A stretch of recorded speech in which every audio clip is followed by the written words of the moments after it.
Bagi teman-teman yang belum follow Instagram saya, silakan di follow karena di Instagram saya sering melakukan tanya jawab untuk follower melalui video. Kemudian Instagram juga saya sering bagi ataupun upload foto video tentang kesehatan.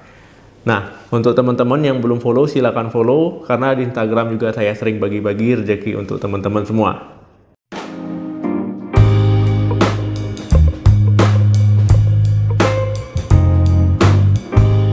Halo, assalamualaikum warahmatullahi wabarakatuh. Balik lagi di channel saya. Semoga teman-teman semua selalu dalam keadaan sehat. Amin.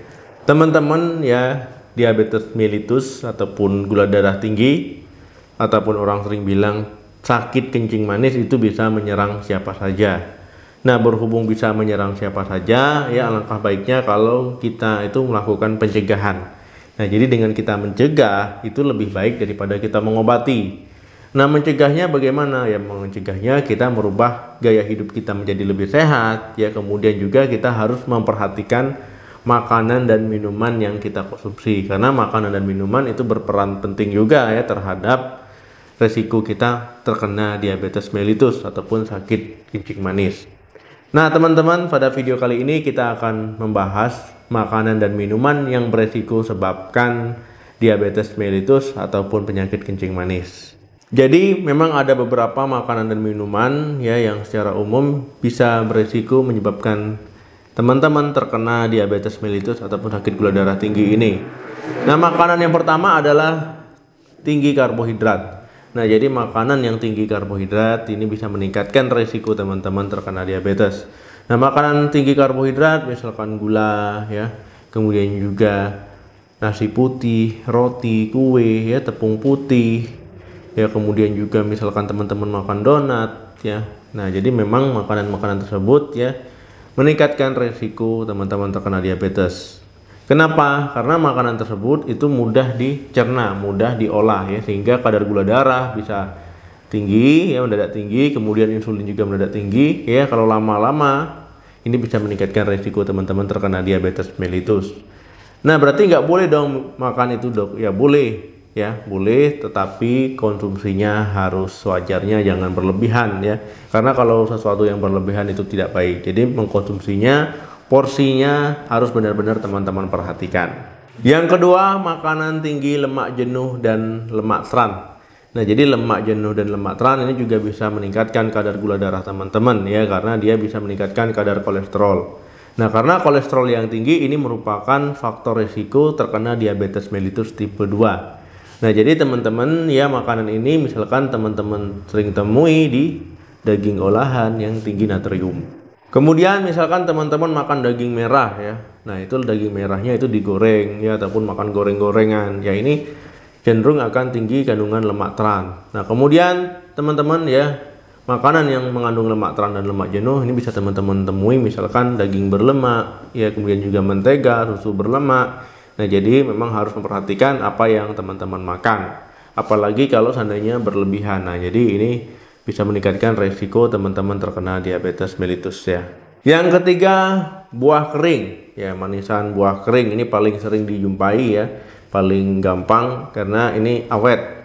Nah, teman-teman, seandainya buah kering ini kenapa tidak boleh ya, ataupun beresiko meningkatkan kadar gula darah teman-teman, beresiko menyebabkan diabetes mellitus ya, ini karena dalam pembuatannya kan diawetkan, biasanya juga ada yang diberi pewarna, kemudian juga pasti akan diberi gula ya, supaya rasanya tetap enak, tetap manis dan juga awet. Nah, walaupun buah itu sehat ya, tetapi kalau sudah dicampur-campur seperti itu ya, jadi menurun ya manfaatnya. Nah, ini paling sering yang dijumpai itu kismis. Nah, teman-teman, alangkah lebih baik itu mengkonsumsi buah segar ya. Jadi buah segar teman-teman kupas, teman-teman makan, itu akan jauh lebih baik karena mengandung gula alami. Yang keempat, minuman bersoda. Nah, jadi ini jenis minuman ya. Jadi minuman bersoda ini paling sering kita jumpai kalau seandainya kita makan di kafe-kafe ya, makan di tempat makan. Nah, ini paling sering kita jumpai. Nah, kemudian minuman bersoda ini ya paling sering juga menyebabkan ataupun merisiko teman-teman terkena diabetes mellitus.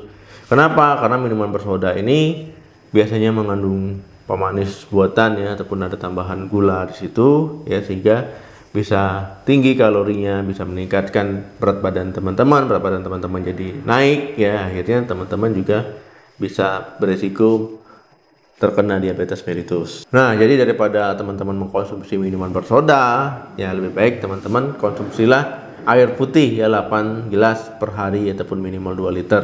Nah, ini jauh lebih baik ya dibandingkan dengan mengkonsumsi minuman bersoda. Yang kelima, minuman dengan tambahan gula.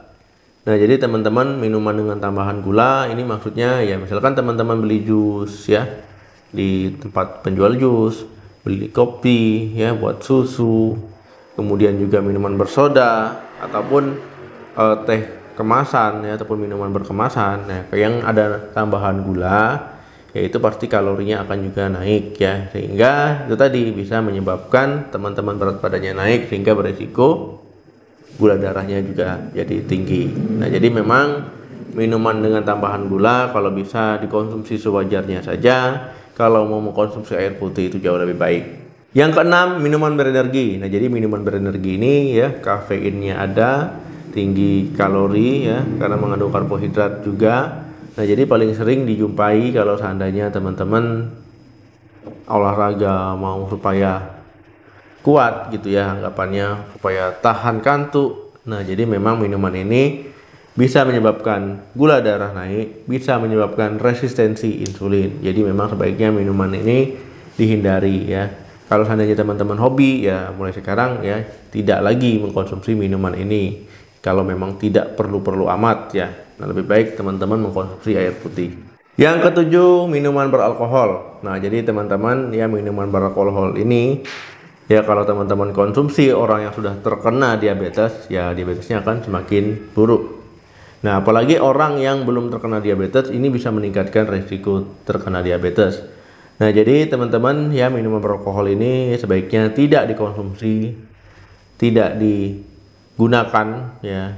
Yang hobi, yang suka itu ya baiknya dihindari. Lebih baik teman-teman mengkonsumsi air putih ataupun teman-teman buat jus tanpa tambahan gula ya, jus murni itu jauh lebih baik. Nah, jadi memang teman-teman kalau teman-teman suka mengkonsumsi teh, kopi, susu ya sebaiknya jangan ada tambahan gula. Kemudian untuk makanan ya konsumsilah makanan tinggi serat ya. Kemudian teman-teman kalau seandainya makan karbohidrat, pakailah karbohidrat kompleks. Kemudian kalau seandainya untuk kebutuhan lemak, gunakanlah lemak baik ya, makanan yang mengandung lemak baik.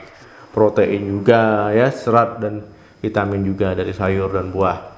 Nah, kemudian teman-teman jangan mengkonsumsi terlalu berlebihan ya. Sesuatu yang berlebihan walaupun baik ya, jadi tidak baik.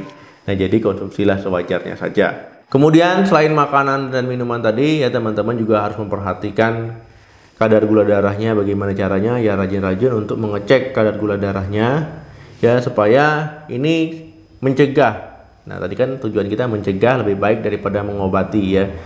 Jadi kalau seandainya kadar gula darahnya normal ya bagus ya. Dan jangan lupa juga untuk melakukan olahraga ya ataupun meningkatkan aktivitas fisik.